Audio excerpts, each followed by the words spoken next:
Close your eyes for a moment and remember the last time you had a gut feeling you could not explain. A quiet nudge, a subtle warning, a sudden flash of certainty. You dismissed it. You called it coincidence. And later, you realized it was right. There is a faculty within you that does not shout. It does not argue. It does not beg for attention. It waits. Most men live and die without ever learning how to use it. Yet it is the doorway to wisdom, the bridge between thought and inspiration. You have been taught to trust logic alone, to measure, to calculate, to analyze until every possibility is exhausted. And analysis has its place. But analysis alone has never produced genius. It has never birthed vision. It has never whispered the breakthrough idea. The greatest creators, builders, and leaders have all relied on something beyond reason. They have listened to impressions that came in moments of stillness. They have acted on insights others could not see. They trusted a higher channel of intelligence. This is not superstition. It is not fantasy. It is a law of the mind. Your brain is more than a thinking machine. It is a broadcasting and receiving station for thought. It vibrates with energy. It sends out signals through desire and faith. And when properly tuned, it receives ideas from sources you cannot touch. But here is the tragedy. Most men clog this receiver with fear. Fear of poverty, fear of criticism, fear of failure, fear of loss. These ghosts create static. They distort the signal. And when the signal is distorted, inspiration cannot reach you clearly. Have you noticed how clarity comes in quiet moments? During a walk alone, in the early hours before the world wakes, in the silence just before sleep. That is when the mind softens its grip on fear. The sixth sense does not operate in noise. It operates in faith. Faith in yourself, faith in your purpose, faith that there is intelligence greater than your present understanding. When fear subsides, the channel opens. You may say, "How do I know it is real?"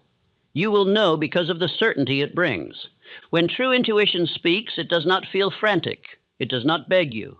It arrives calmly. It feels like remembering something you already knew. It carries conviction without chaos. This faculty is awakened through definiteness of purpose. When your mind is scattered across a dozen conflicting aims, you cannot tune into higher guidance. But when you fix your desire upon a single objective, your thoughts begin to harmonize. Harmony attracts insight. That is why drifting men rarely experience inspired ideas. They lack a target. And without a target, the mind has nothing to tune toward. The sixth sense grows stronger when you guard your thoughts. Every negative influence you entertain weakens it. Every doubt you repeat dulls its edge. Your inner voice cannot compete with constant mental noise. You must become selective about what enters your mind. What conversations do you allow? What media do you consume? What fears do you rehearse? Each one shapes the clarity of your inner signal. If you truly wish to access wisdom beyond reason, you must practice silence. Not just physical silence, but mental quiet. Moments each day when you withdraw from distraction. When you sit with your purpose and ask for guidance without strain. At first, nothing may seem to happen. You may feel foolish, impatient, doubtful. Continue anyway, for the sixth sense strengthens through persistence. Just as muscle grows under resistance, intuition sharpens under disciplined attention. You begin to notice patterns, repeated impressions, subtle nudges guiding you toward or away from certain paths. And one day, without warning, an idea will strike with force. An idea so clear, so powerful, so undeniable that you cannot ignore it. It may change your career, redirect your investments, reshape your relationships. It will not come from frantic thought. It will come from alignment. Most men spend years searching outward for answers that were waiting inward. They seek approval, validation, endless advice. Yet the deepest wisdom available to them has been present all along. The sixth sense is not reserved for mystics. It belongs to disciplined thinkers who have conquered fear and cultivated faith. If you learn to listen within, you will never again feel completely lost. You will still face obstacles. You will still experience setbacks, but you will move with direction, with quiet confidence, with the sense that you are guided rather than drifting. That is the difference between wandering and purpose. The door to wisdom does not swing open through force. It opens through belief, clarity, and disciplined thought. In this lesson, you will learn how to strengthen this faculty deliberately, how to reduce mental interference, how to sharpen your perception, how to distinguish fear from guidance. But first, you must decide to trust that there is more available to you than logic alone. The men who achieve extraordinary things are not merely intelligent. They are tuned, they listen, they act when others hesitate, they sense opportunities invisible to the crowd. And that capacity lies dormant within you. Guard your thoughts, quiet your fears, fix your purpose, then listen. Before a man can enter the door to wisdom, he must understand that his brain is not a machine of cold logic alone. It is an instrument of vibration. It broadcasts through desire and receives through faith. When tuned correctly, it becomes sensitive to impressions beyond the reach of deliberate reasoning. When clogged with fear, it becomes dull. Most men live unaware that their instrument is misaligned. They rehearse anxiety daily. They dwell upon limitation. They entertain criticism until it feels permanent. Each repeated fear produces vibration of its own. That vibration creates static. The 6 ghosts of fear are not dramatic apparitions. They are habits of thought. Fear of poverty whispers caution until ambition weakens. Fear of criticism persuades silence where courage is required. Fear of loss distorts judgment. These ghosts create constant interference. When fear dominates, impressions become distorted. Panic masquerades as intuition. Impulse disguises itself as inspiration. Yet true inner guidance is calm.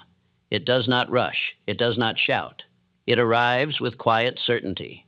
The first discipline, therefore, is mental cleansing. Identify the fears that recur most often. Write them plainly. Examine their source. Replace them deliberately with affirmations of faith. Faith is not blind optimism.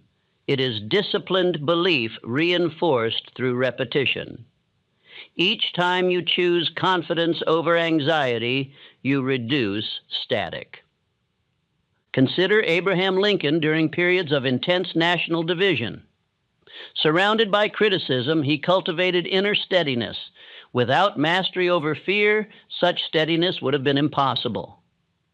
Others observe the difference in a man who has conquered fear. His speech lacks agitation. His eyes reveal calm focus. He is not immune to difficulty, yet he is not governed by it. 10 years may be saved by eliminating fear early. 20 by refusing to rehearse it habitually. 30 by living in faith rather than anxiety. Guard your mental environment carefully. Limit conversation that magnifies fear. Withdraw from influences that reinforce doubt. Each negative repetition weakens reception. Affirm daily, I cleanse my mind of fear. I cultivate faith deliberately. My thoughts are clear and disciplined. Repeat until belief strengthens. Repetition engraves conviction upon the subconscious. Notice how clarity increases when anxiety subsides. Decisions feel steadier. Insight feels sharper. Preparation is not glamorous. It is daily vigilance. Guard imagination. Guard speech. Guard association. The sixth sense cannot operate in a mind consumed by agitation. It requires calm vibration. When fear recedes, space is created for impression. The instrument begins to respond as intended. You may not receive dramatic revelation immediately, yet subtle clarity will increase. You will sense difference between restless impulse and steady guidance. Continue cleansing. Continue replacing fear with faith. Continue refining thought. The man who masters fear prepares the way for higher counsel. Without preparation, reception is distorted. With preparation, perception strengthens. If you desire to save 10 years of misjudgment, conquer fear now. If you desire to save 20, refuse to rehearse anxiety tomorrow. If you desire to save 30, live in disciplined faith permanently. The door to wisdom does not open through force. It opens when interference is removed. Clear the instrument, silence the ghosts, and you will find that the guidance you once overlooked was waiting for a mind disciplined enough to receive it. After cleansing the mind of fear, the next step is to fix the dial. An instrument that has been cleared of static must still be tuned. A receiver cannot gather clear signal if it is turning constantly from station to station. Likewise, the human mind cannot receive definite guidance while drifting among conflicting ambitions. The sixth sense does not operate effectively in a scattered consciousness. When a man desires many things without choosing one supreme objective, his vibration becomes confused. He sends mixed signals. Reception weakens. Definiteness of purpose harmonizes thought. When desire is concentrated upon one chief aim, mental energy gathers. Faith intensifies. The brain begins to vibrate steadily rather than erratically. Consider Thomas Edison. His mind was fixed upon invention. His thought moved persistently in one direction. It is no wonder that ideas appeared to him in flashes. He had tuned himself to one frequency through concentrated desire. Henry Ford insisted upon his vision of affordable motor cars when others declared it impractical. His purpose was not casual, it was definite. Because of that definiteness, impressions that guided improvement became clear. Edwin C. Barnes, who resolved to become associated with Edison, possessed no resources but possessed intense desire. That desire harmonized his thought and directed his action. Inner conviction replaced uncertainty. A drifting man rarely experiences inspired insight because he lacks a target. Without a target, there is no alignment. The mind wanders. Reception blurs. Fix your mind upon one dominating purpose. Write it, repeat it, attach emotion to it. Let it become the axis around which your thought revolves. When purpose is definite, impressions begin aligning with it. Ideas appear relevant rather than random. Opportunities seem timely rather than accidental. Others notice the certainty in a man with fixed aim. His speech carries conviction. His movements reveal direction. Even before achievement, his composure reflects harmony. 10 years may be saved by choosing one aim early and holding to it. 20 by refusing to dilute it in response to temporary difficulty. 30 by sustaining concentration throughout life. Scattered ambition produces scattered results. Concentrated ambition produces compounded influence. The daily ritual of reinforcing purpose strengthens tuning. Read your aim aloud morning and night. Visualize its realization. Imagine the satisfaction of completion. This repetition intensifies vibration. The subconscious mind responds to emotionalized thought. When purpose is infused with feeling, it penetrates deeply. Inner guidance strengthens in response. Guard against divided desire. Each conflicting objective weakens harmony. Evaluate ambitions carefully before adopting them. Maintain simplicity of aim. Affirm daily, my purpose is clear and definite. My mind is tuned to receive ideas aligned with it. I concentrate my desire upon one chief aim. Repeat until the statement feels inseparable from identity. Observe how clarity increases as your purpose strengthens. Decisions become easier because they are measured against one standard. Distractions lose appeal. The sixth sense thrives in harmony. Harmony is born of definiteness. If you wish to access wisdom beyond ordinary reasoning, fix your dial firmly. Do not turn it endlessly. Hold it steady. Preparation cleared the static. Purpose sets the frequency. When both are disciplined, reception strengthens, and the impressions you receive will increasingly align with your chosen destination. After the mind has been cleansed of fear and tuned through definiteness of purpose, there remains one discipline without which the sixth sense will not fully awaken. That discipline is silence. Not mere absence of sound, but absence of agitation. The world encourages constant activity. Conversation flows without pause. Opinions arrive in steady stream. The mind is rarely given opportunity to rest from outer influence. In such noise, subtle guidance is drowned. The sixth sense does not compete for attention. It does not shout above confusion. It speaks in quiet impression. Therefore, you must create conditions in which quiet may be heard. There is a difference between strained thinking and receptive awareness. Strained thinking forces solution. It pushes. It wrestles. Receptive awareness listens. It waits. It invites. Set aside moments each day for deliberate solitude. Early morning before the world intrudes is especially powerful. Late evening, when noise subsides, offers equal opportunity. In these hours, the mind becomes less defensive. Sit calmly with your definite purpose in mind. Do not beg for answer. Do not strain.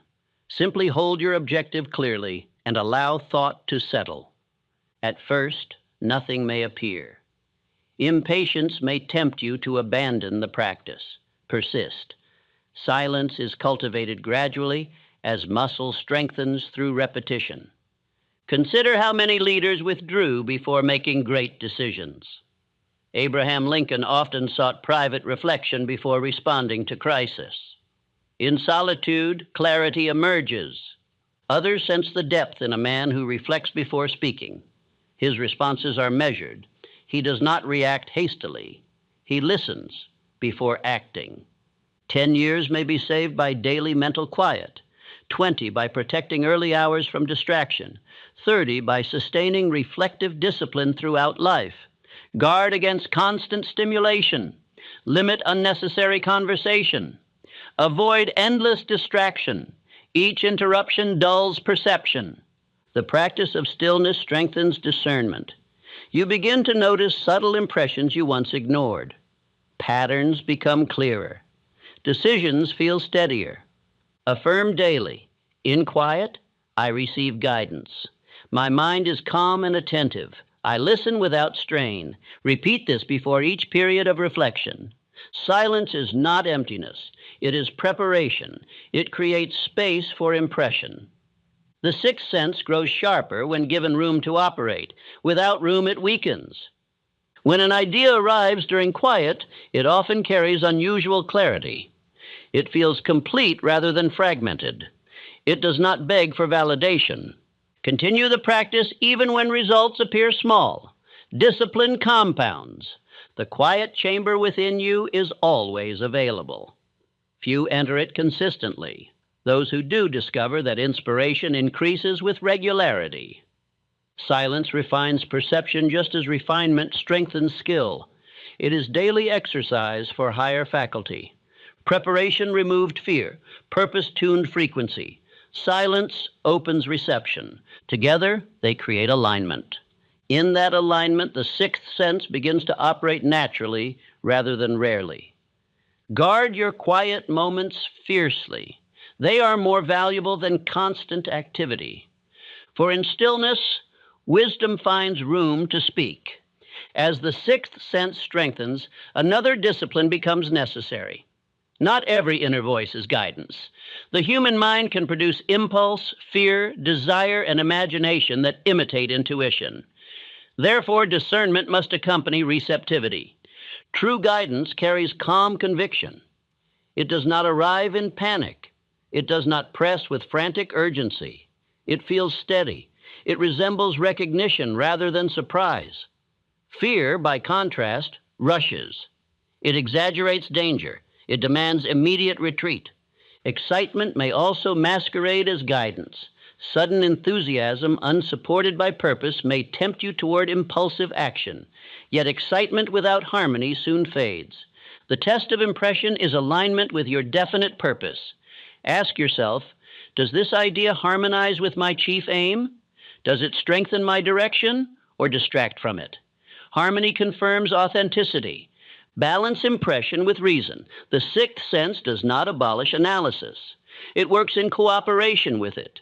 Reason tests feasibility. Intuition suggests direction. Together they form wisdom.